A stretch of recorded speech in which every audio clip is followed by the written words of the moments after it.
I'm Gina Anderson Cohen. I just typed in the chat that if you want or need closed captioning, those are enabled. So go ahead and click that at the bottom of your screen. As we're getting started, before I introduce our esteemed presenters for the evening, I would love to hear from you all. Who are you? Where are you? Yeah, let's start there. Who are you? Where are you? And on a scale of 1 to 10, how are you feeling tonight? 1 being schlumpy, 10 being oh so good. I'm an 8. Erin, how are you? 1 to 10. I think I have some family in town, and so I'm feeling good and happy. So I'll be a 9. Ooh. All right, Sarah, how about you? 1 to 10. I think I'm a 7. 7. I kind of tweaked my calf on a run, so let's keep me from a 10. Okay. I'd like to remind you, Sarah, that in your summit box, if you've received it, there's the Treat Your Feet cream. Maybe you want to head up to your calves with that. Okay, Ariana, who are you? Where? No, you don't tell me who, because I'll do that. On a scale of 1 to 10, how you doing? I think I'm an 8. I'm excited. 8. I'm always a little nervous to present, but everyone's being chatty already. That makes me feel really good. So I feel the energy of people here. So I'm an 8. Incredible. Okay, so let's kick this off. Tonight is all about breaking the stigma. And the reason why we have these esteemed presenters, again, as I introduced, is because each one of them has a different perspective in stigma. And I'll tell you why in a second. So we'll be presenting some of what our attendees have shared in an anonymous type form. We aren't including names, but we are including a little code that will give you a hint as to whether, ooh, bless you, as to whether they're open to being connected with you. But as we get this started, let's start with our presenters. Ariana Alejandra Gibson is the founder of the Stigma app, which is out of Chicago. She's also a documentary filmmaker. I guess I should have said documentary filmmaker first. That's what you are first and foremost. Stigma app came second. Ariana, in 30 seconds, what do you want to say about yourself before we jump into Erin and Sarah? 30 seconds. I think it's important to say that I'm one of the 46% of Americans who personally lives with mental illness. It is not something to be ashamed of, but it took me a little while to get comfortable talking about that, especially on big stages. So about me, I like telling stories, and I like them to be about people living with conditions that are misunderstood. I'm Erin. I think Ariana just blew away Gina, so that's probably why she froze. She was like, it's so good. I'm Erin. I am a bunch of things. I'm a writer, and I'm a mental health activist. I'm also someone who lives with mental health conditions, depression, anxiety, throw some OCD in there a little bit. I had postpartum depression after my second kid, and I'm also in recovery, which is what I'm mainly going to be talking about tonight. In May, it'll be 12 years I'll have in recovery from drugs and alcohol, and a big part of maintaining that is sharing my story and trying to like we're doing, break the stigma and give back to other people. And so that's what I do. Thanks, Erin. And then Sarah, do you want to give a 30-second intro? Hi, everyone. I'm Sarah. I'm here today more in a supporting role because I'm a therapist and licensed social worker. And I think Gina and Kelly are super intentional with their planning. So tonight might bring up some feelings, and I'm here to provide some support and guidance if anyone is having questions or having things brought up that they need some support with. Perfect. Thank you. And quickly, before we get into everything, I did want to just quickly thank a couple of our brands. I wanted to thank Nick's, Mad Tasty, and Miraval Resorts and Spas. And I think Mia on our team already posted in the chat, but we can post it again, a link to be entered for another entry to win the grand prize of 3 nights stay at a Miraval Resort, and you get to bring a friend. So that is such a great prize. So make sure you sign up for that as you attended this session tonight. Another thing we're going to do at the end, we have a box that we're going to give away. It's called the Elevate box. So Tasha Copeland is one of our Sweat Life ambassadors, and she started a company a couple months ago, and we're going to give that away to one lucky winner today as well. So we're very excited about that as well.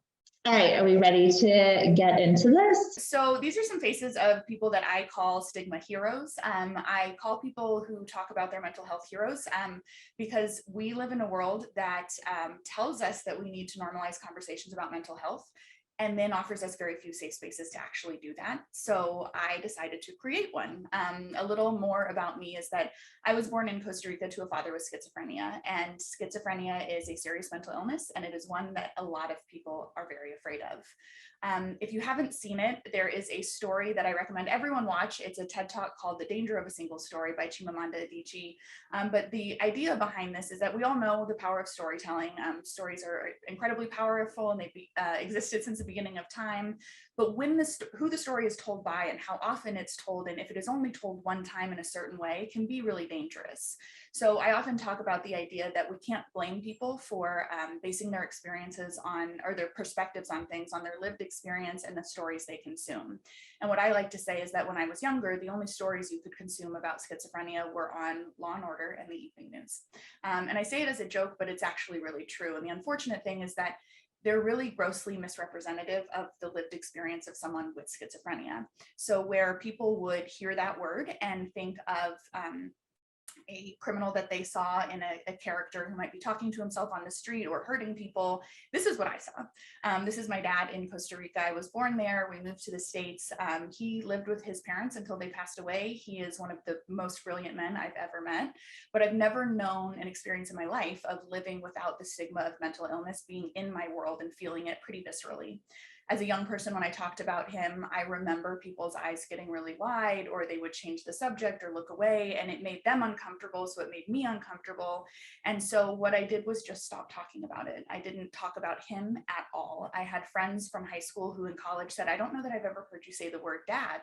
And it wasn't meant to hurt his feelings. It's just sort of what happened. I'm going to pause for a moment now that I've gotten somewhat vulnerable. Don't worry, more is coming. And ask for anyone who's feeling brave right now to type in the chat either a +1 or the name of the condition that you're navigating. It is, we ease into these things, a +1 if you don't want to talk about what it is, the name of a mental illness or condition that you're navigating personally, because it's important to talk about these things because so many of us are going through it. 46% of Americans will personally experience mental illness in our lifetimes. So if you are not one of that 46%, it is statistically impossible that you don't know or love someone who's going through it. Speaking of people I love getting to talk about Lauren. Lauren was my freshman year college roommate, really lovely human being. We were like sisters. I have a wonderful sister, but she was like another extra sister. And we got to do everything together and be each other's bridesmaids, and things were wonderful. But unfortunately, this is the part where I cry, and I will a little bit probably, and I have in every pitch I've ever done, and I've raised $500,000. So I like to say that there is a place for tears in business and being human and vulnerable, and that's what it took for me. I was criticized in the workplace for being emotional. I get very tied to the work that I do, but that's why I can tell good stories. So this is Lauren. Lauren was like a light on this planet. And in 2019, she got a really aggressive cancer, and it took her life. But before it did, we got to have some really good conversations. And in one of them, she said, just promise me that you won't wait to live the life you want to live. And it really was a profoundly meaningful conversation. And you've heard those words before, I'm certain of it, but in certain contexts, certain lines mean more. And I knew I wanted to be a documentary filmmaker. And I wasn't doing that. I was telling brand stories on behalf of really big companies and really small companies. And I had a good corporate salary and a good career, but I wasn't fulfilled. So I thought, well, I'm going to tell a story. And I chose to tell a story in video about my husband, who is he was an orphan and in foster care. He is also a child sexual abuse survivor. And he had once gotten the opportunity to speak at a school talking about overcoming adversity, and he really wanted to do it again. So I said, I'm just going to make a story about him because I'm taking a step in the direction of the life that I want. And so we filmed this story in one day, an interview with him, and then some B-roll with my creative partner in Chicago 3 days before lockdown happened. And then I just spent the early part of the pandemic editing. And fortunately, I was able to share that edit, that final piece with Lauren. She was the second person to ever see the film. I screened it for her on Zoom. This is her in the upper right-hand side. Lauren died on May 12th of 2020. And we premiered the film on May 30th. So I got to show it to her before she passed. But what happened next was how I got to where I am today with Stigma App. So this is Stigma Strong, the proof of concept for this docuseries that I wanted to do. I had this idea in 2011 that I could do a docuseries about mental illness because these stories being told weren't good enough. And so I put this on Amazon, and we did our premiere on YouTube because it was still the pandemic. And what happened next was profoundly impactful for me. And it was that I started getting messages from strangers online saying, thank you for creating this platform. When can I share my story? When are you doing a story about? And people would open up about what they were dealing with. And as one of the themes of what we'll talk about tonight, I think I said profound before, but it is a profoundly important experience. I had it last night. I got to present Stigma App. When you talk about your mental health openly, it's like you're waving a flag that says I'm safe, and people will come find you. And so what that told me was that there just weren't enough spaces for people to talk about what they wanted to talk about or what they were feeling.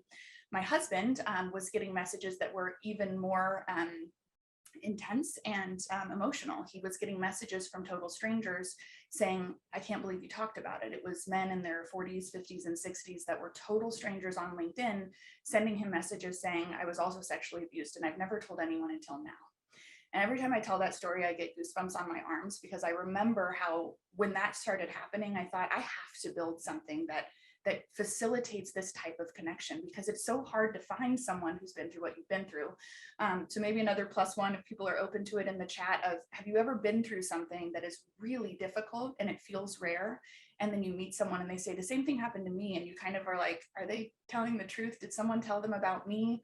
And because those moments have to happen by serendipity in the way that the world is set up right now, because we just don't talk about these things enough. So that was the beginning of building Stigma App. I'm probably running up on time, so I won't talk much more, but I do want to show 2 things that I think are important. When that happened, I said, I'm going to do this. I'm going to make a company. And I put a pitch deck together that was terrible. And I went to some investors and they said, come back when you have traction. And I was like, no, I need your money to build the thing to get the traction on so that I can show you the traction. They're like, no, it doesn't work that way. So the only thing I had was storytelling. So I put this post on my neighborhood Facebook page. I had never posted on the Logan Square page. And I basically offered, will you talk to me about your mental illness on camera? I'm going to share it with the world and I'll give you a free headshot. And so it was like the worst deal in the world. But I said, email me if you're interested. And you can see this screenshot, 345 people. I went to the bathroom. I was at a coffee shop and I was like, I'm going to type this before I can change my mind. And I did.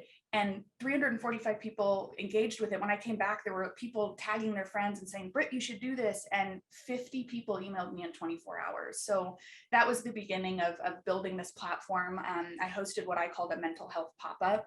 It was a 3-day event. We've interviewed over 50 people around the country. We've done these and just asked people to talk to us about what it's like to live with their lived experience. But the essence of what we have at Stigma App is a place for people to exchange messages of hope. So if you're struggling, I hope you will go to the Stigma App. It's the stigma.app. But if you're struggling, you can go ask for a message of hope. If you're having a good day, you can offer hope to others and you can find people who have shared your lived experience. So the last thing I'll share is just a quick video. What if you held the power to help others feel less alone in the palm of your hands? And what if that same tool helped you feel seen and supported when you felt lonely? I'm Ariana Alejandra Gibson, and I'm the founder of Stigma App. There's a great quote by a mental health activist named Jake Tyler that goes something to the effect of, depression is the least exclusive club in the world, but its greatest trick is convincing you you're the only member. I want to change that. So I'm building an app that connects people who are struggling with people who share their lived experience and creates a safe space for us to share our stories. I call this crowdsourcing hope. I'd love to show you what it looks like. If I could have heard that when I was a kid, I don't know, I'm a little speechless. There are other people that have walked this path before you and that will walk after you, and sort of to be on that journey with other people is really special. We are somewhat bonded because we have this experience together, and it's important for us to support each other. And thank you for your message. I got a little bit emotional when she said my name, Bella. It's like music to your ears, right? It's like your name.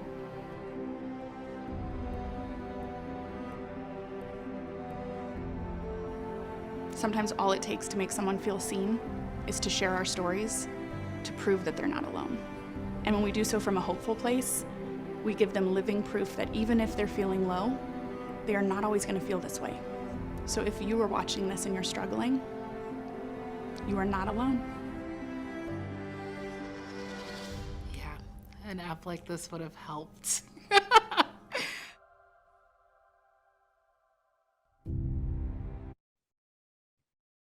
So I will hand it over to Erin. We got an opportunity to meet before this presentation, and I am just thrilled that we are connected to each other. We're really mission aligned. I'm such a fan of what she's doing, and thank you for hearing a little bit more about Stigma app, and I will be still on the call and engaging with you all. So thank you very much for letting me share my story. Thank you, Ariana. Thankfully, I was trying not to cry so that I could talk now. That was really nice. You did a great filmmaking job, so good job at your job.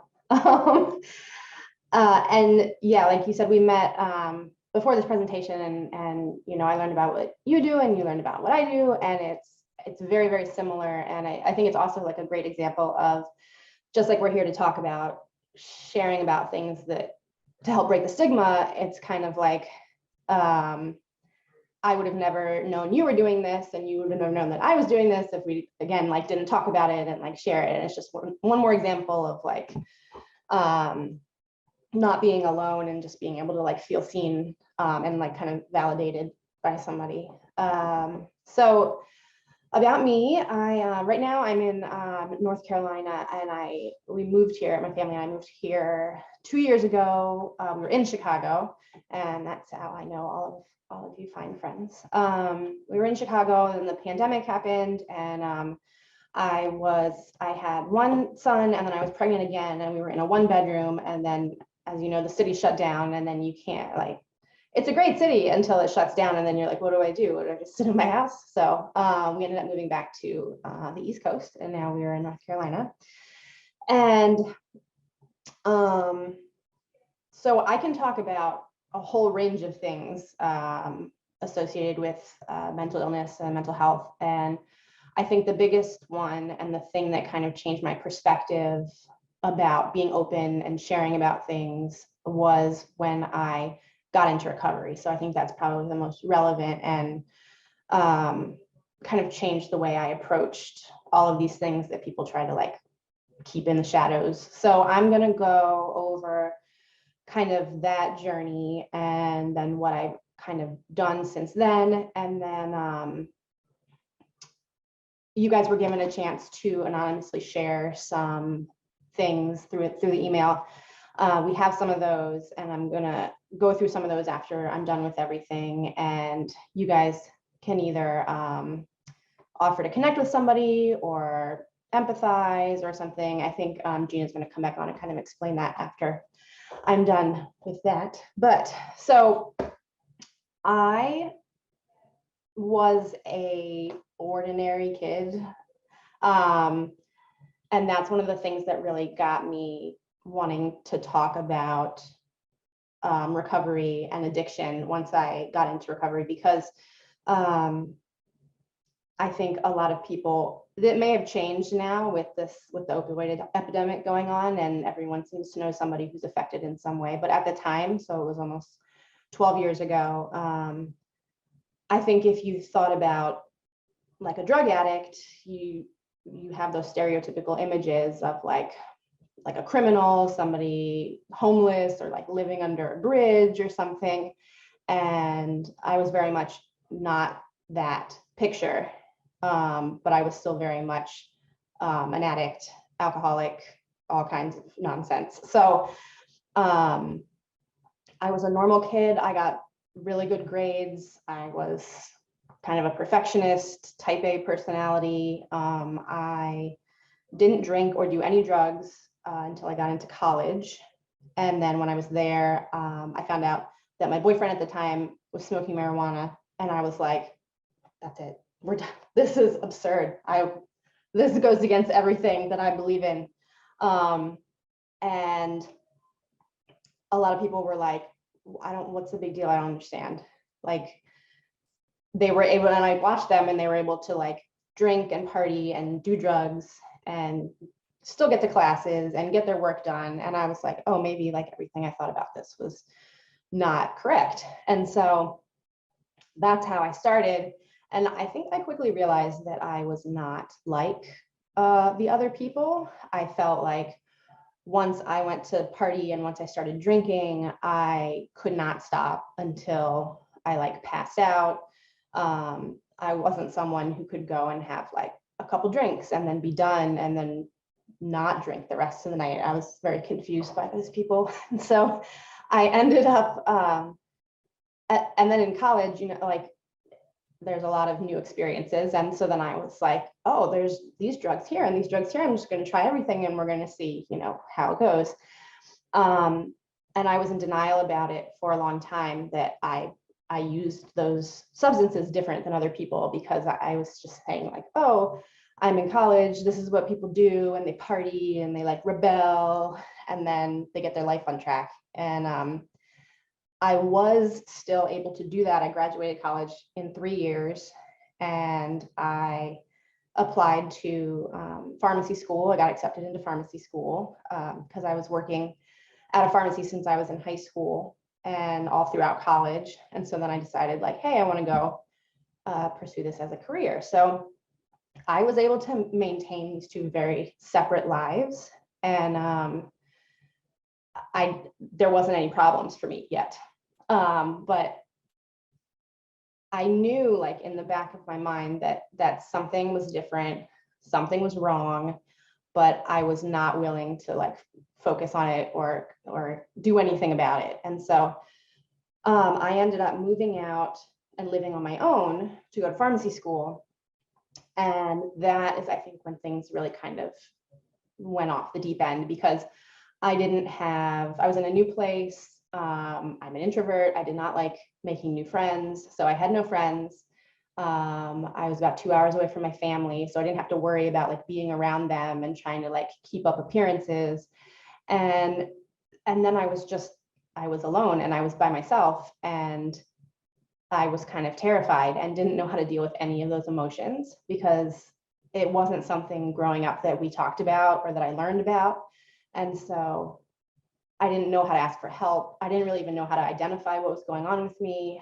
And the only thing that I knew how to do was to avoid it and make it go away. And I did that by drinking, by taking drugs from the pharmacy, which is kind of what I started to do when I was in college, in that like experimentation phase. And I just, I'm like a real nerd, and I really like learning about drugs and things in general. And then like, but I have to experience it as well. It's like performing scientific drug experiments and be like, how does this one work on me? And do I like this one? And blah, blah, blah. So I had like narrowed down my focus here, and I had started taking Oxycontin from the pharmacy and any other kind of like opioid pill that I could.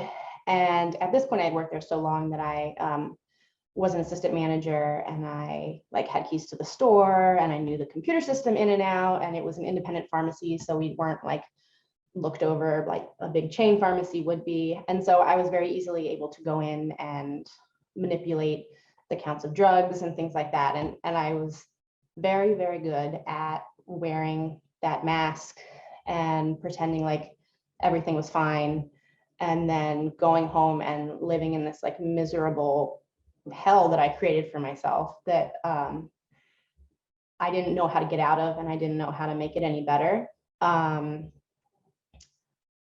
I ended up getting a DWI. One of the times I went down to visit my family, I went out to see some friends and got pulled over, got a DWI. Again, didn't know how to ask for help, didn't know how to communicate to my family. And so like, I ended up in this like shame spiral of like, I don't know how to cope with this. I'm going to escape. I'm going to run away. I'm going to use drugs. I'm going to do anything I can to numb out and not feel it. And then once that high would come off, I would feel even worse. And so then I would then take more drugs and drink more. And it was like just this cycle that like I could not get out of.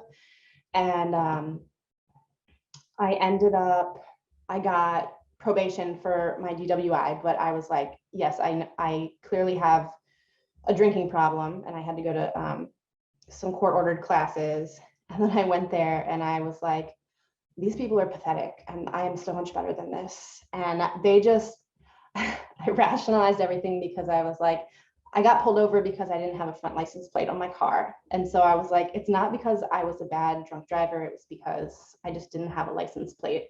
So I really don't deserve to be here.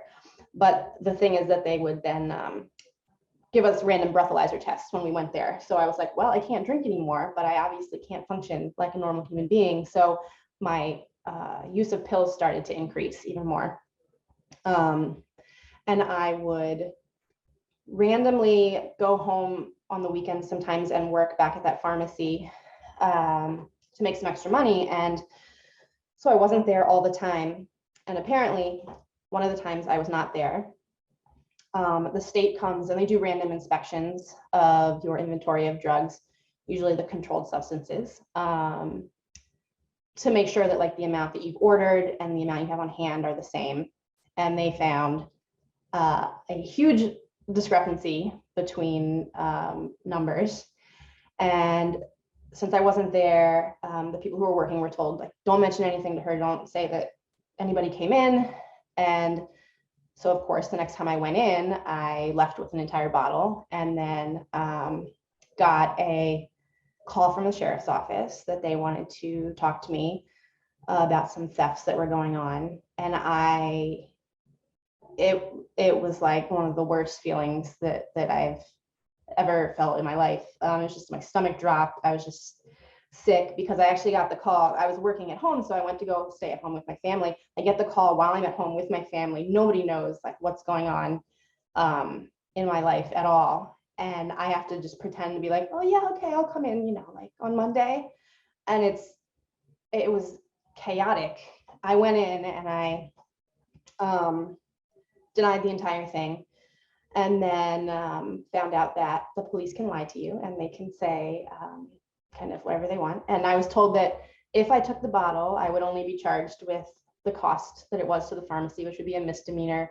Wouldn't be a big deal. And so I'm not somebody who gets in trouble a lot. So I didn't want anyone to find out. So I gave the bottle back. I was immediately fired from the pharmacy. I wasn't able to say anything to anybody that I used to work with. Like there were no goodbyes. I had to hand my keys to the police officer. I had worked there for 8 years. And I thought that was like the end of it. They said they would keep investigating the other thefts. Obviously it was me. And about a month or so after that, I had an officer come and serve me with papers that charged me with all the remainder of the thefts from the pharmacy, which to be fair, I had done, but I was still operating under the denial and the like, this is completely unrealistic and wrong. And so in those papers, what it does is it lists out like every charge and every possible maximum sentence. So I was charged with multiple felonies, like decades of potential jail time. And I didn't know I had no idea what to do. I was like frozen. And then again, I get into this overwhelm and these feelings and I don't know what to do with it. I'm not ready to get help and I'm not ready to tell anyone.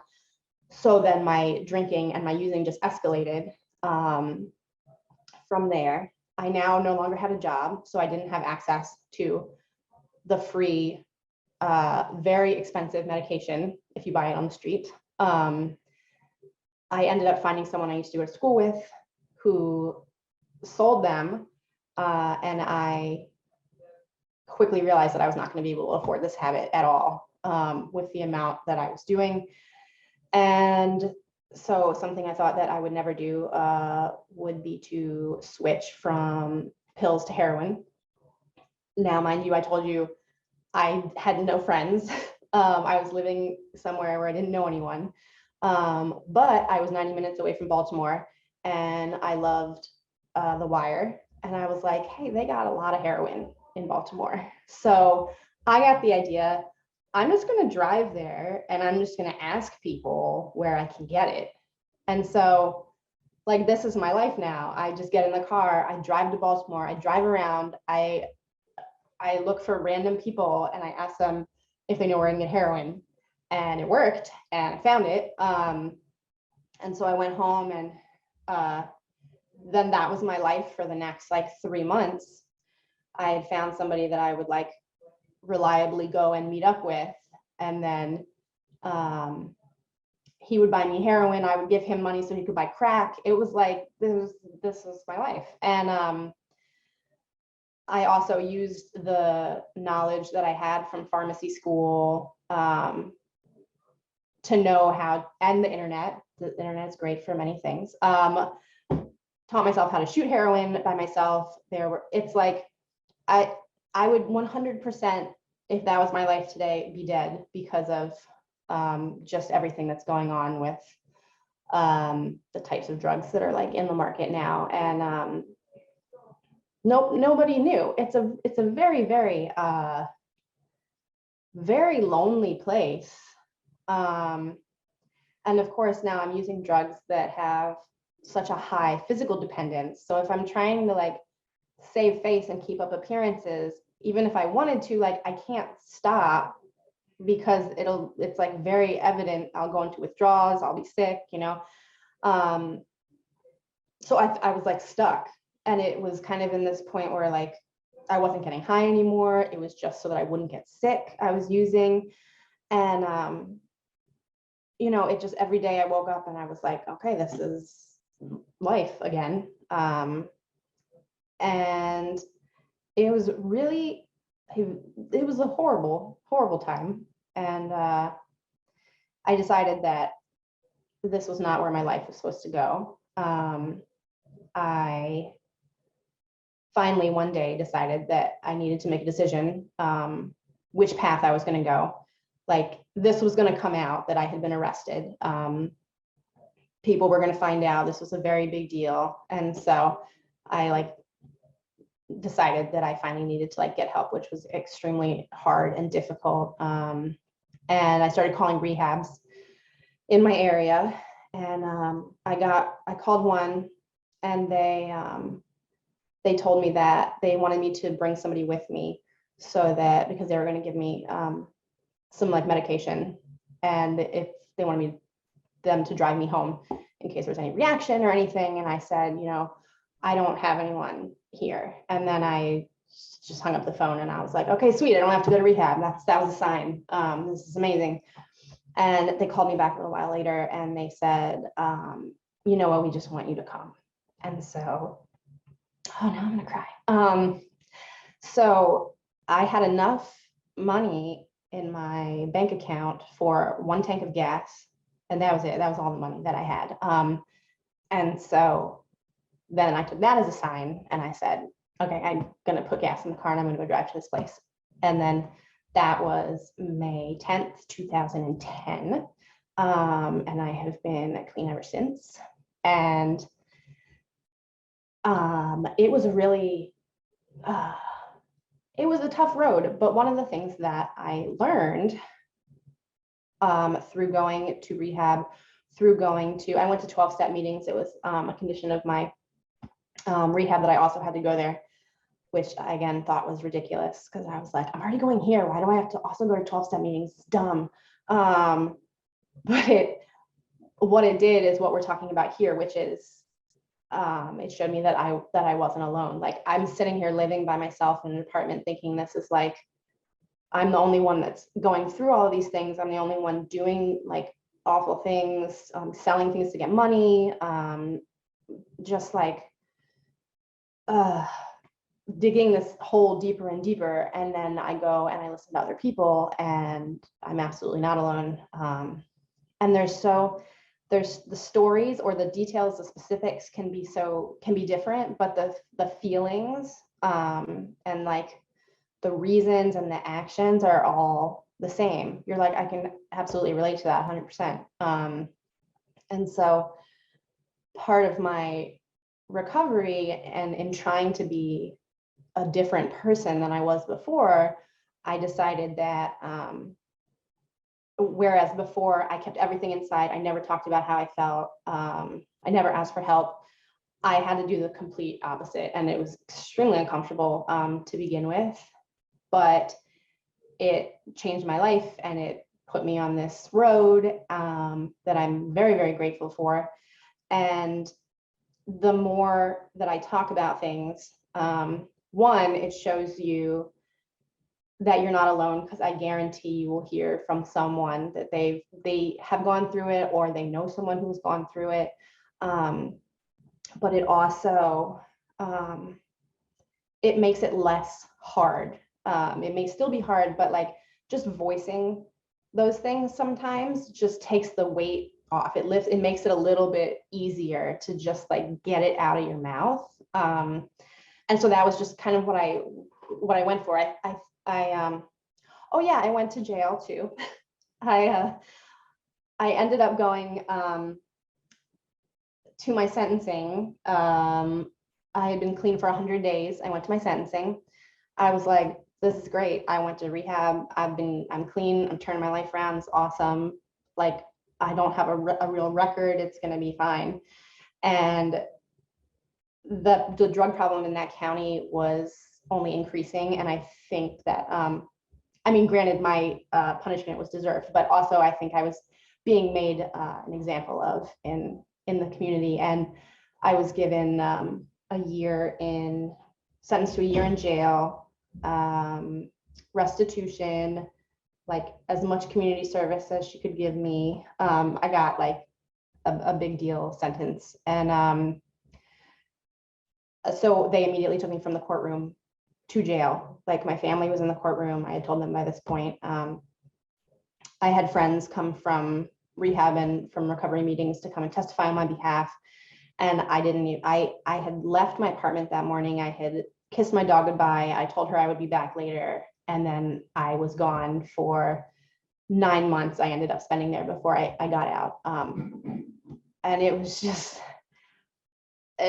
not where I saw myself going. But it was important for me to go. I learned a lot of things there. I learned to like take full responsibility for what I did.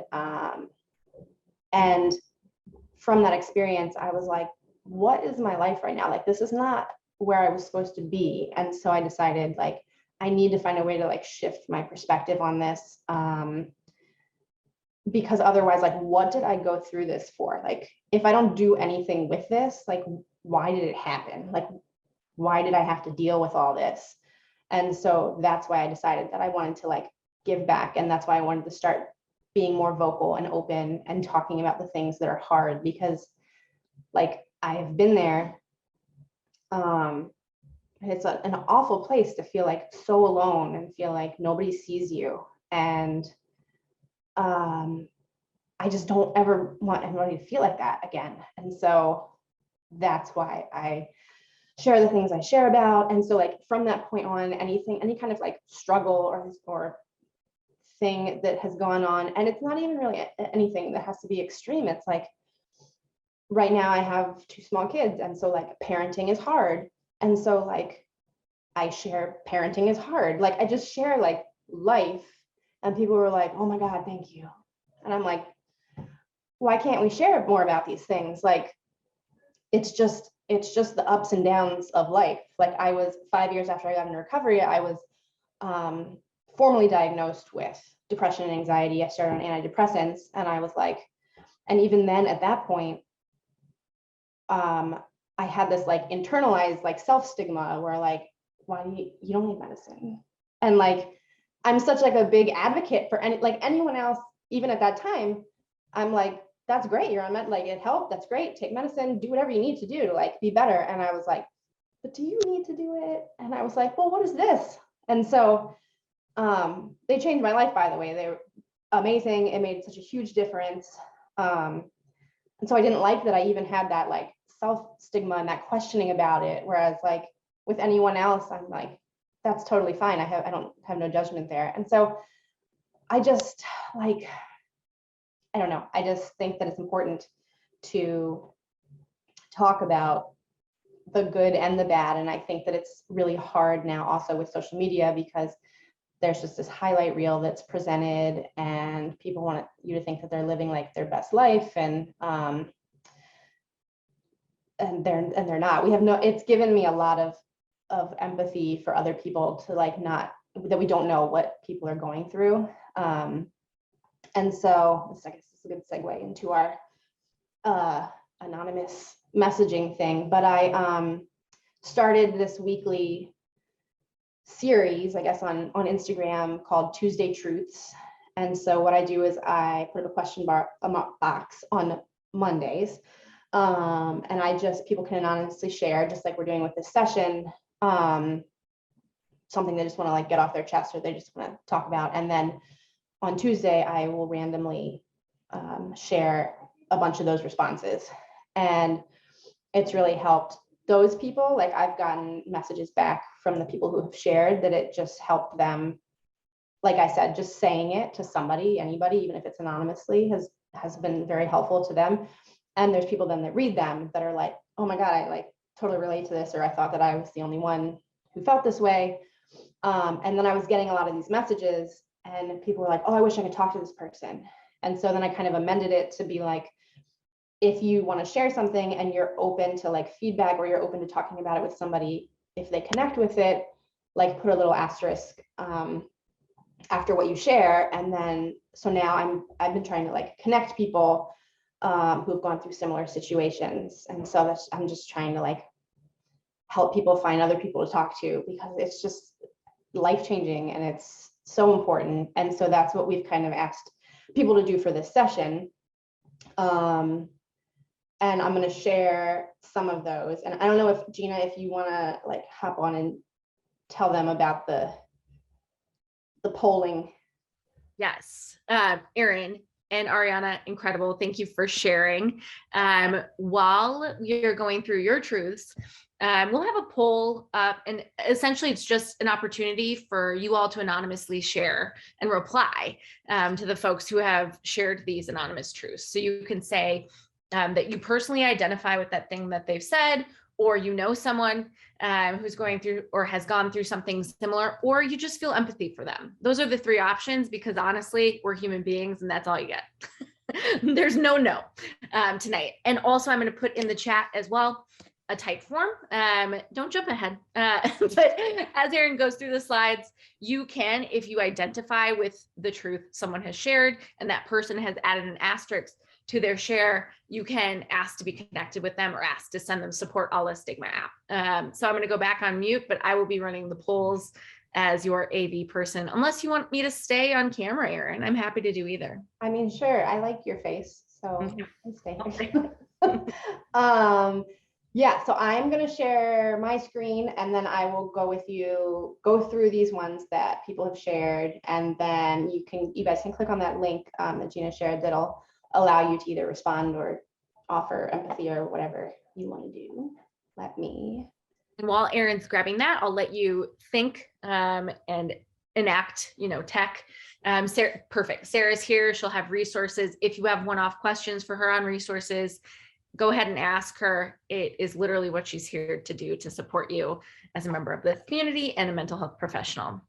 I think we have about 15 or so of these, plus or minus. And so I'm just going to go ahead and read through these, and then you guys can go through with the polls. So this one is, I'm in a lesbian marriage and we are ideally trying to conceive, but it's so freaking expensive. It's almost completely unrealistic. It's so discouraging.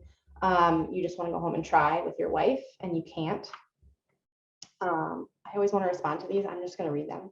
Obviously, I'm not going to like put my 2 cents in. I just love everyone who sent them. I'm giving everyone a hug. All right.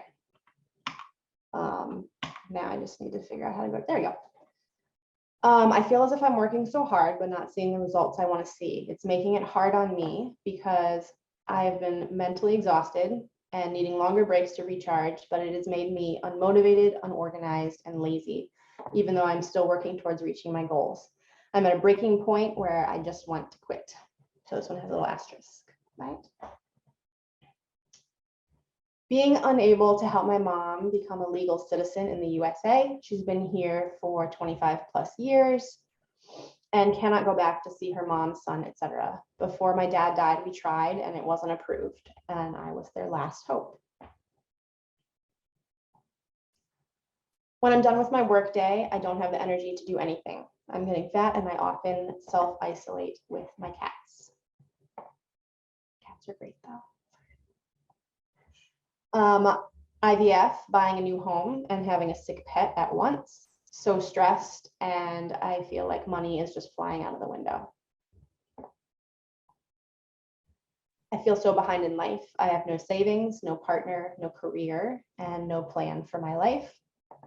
Asterisk. Give us one second on this one so people can. Got it. Okay. You're doing great though. Oh, thank you. I'm gonna hit end poll and let you move Okay. on. Okay. Yeah. Let me. I've just been minimizing them because they pop up in front of the words, but now I'll just watch them to see. Okay. Cool. All right. My boyfriend ended things about a month ago unexpectedly. I thought things were going well enough that we could discuss the problems we were having, feeling confused and unsure of how to move forward. He's still reaching out and it makes it more confusing. Love still pulling in. Yeah, I'm just gonna wait for your go ahead. Oh, I love it. Teamwork. Okay. Okay. Ready for you. Work stress. Mom dealing with health issues. Feel like I'm drowning in the stress of working, taking care of family, me time, partner time, friend time, day-to-day responsibilities, just trying to balance. I'm still pulling in. Mm-hmm. Okay, ready for you. Cool.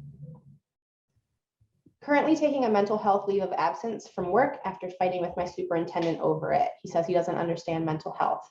Grappling with a recent breakup with boyfriend of 6 years. Spoiler, he had been reading my journal. And trying to decide what direction I want my life to go in at the end of the school year. I'm quitting my job.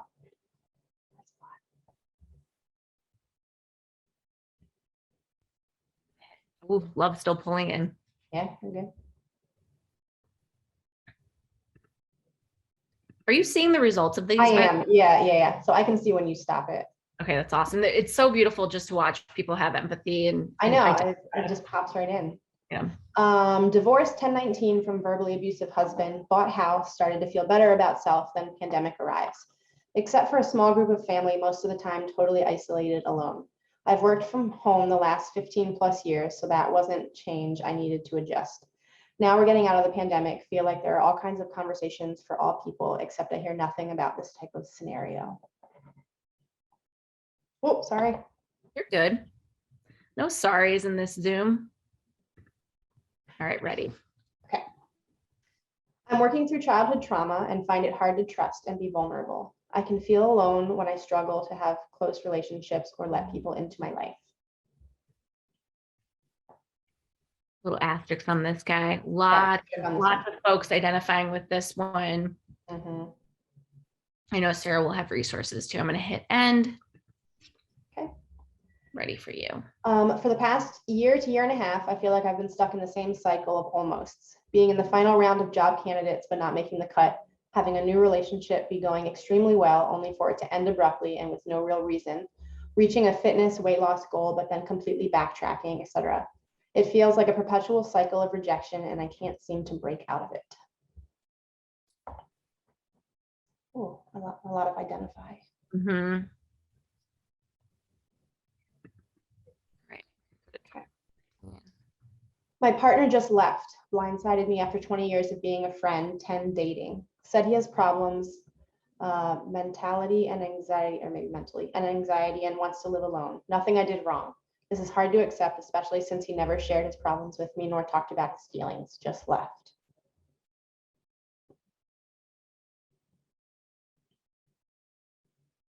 I'm going to hit end on this one. Okay. Still coming. Oh, they're still coming in though. That's fine. I want people to vote forever. Okay. I've been dealing with housing insecurity and financial insecurity for a while now. Take a second to let that land. Mm-hmm. And remember, this one has an asterisk, so you can connect with this person, we'll match make for you. Okay. All right, ready. I am having very real compassion fatigue after watching my spouse apply and get rejected from numerous positions. He's in the hospitality industry and has been unemployed going on for more than 1 year. He's also bipolar, which makes this even more of a struggle.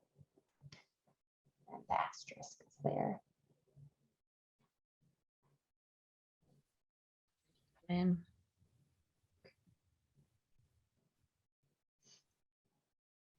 okay, I'm gonna hit end poll. Okay. And moving on. I love making money, but sometimes it's really hard being stressed at my job all day.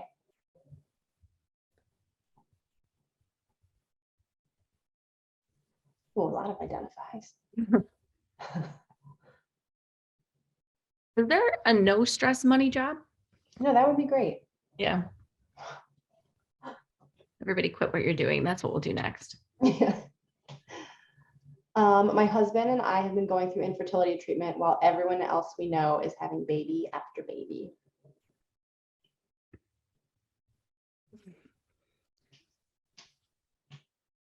Any closing thoughts, Ariana, Erin, before I close it down in our remaining 5 minutes? No, you go. To do the startup founder thing, we're really new. We have 2 members on our platform. We have people share about loneliness, about grief, about infertility. So there are a lot of things that people are talking about.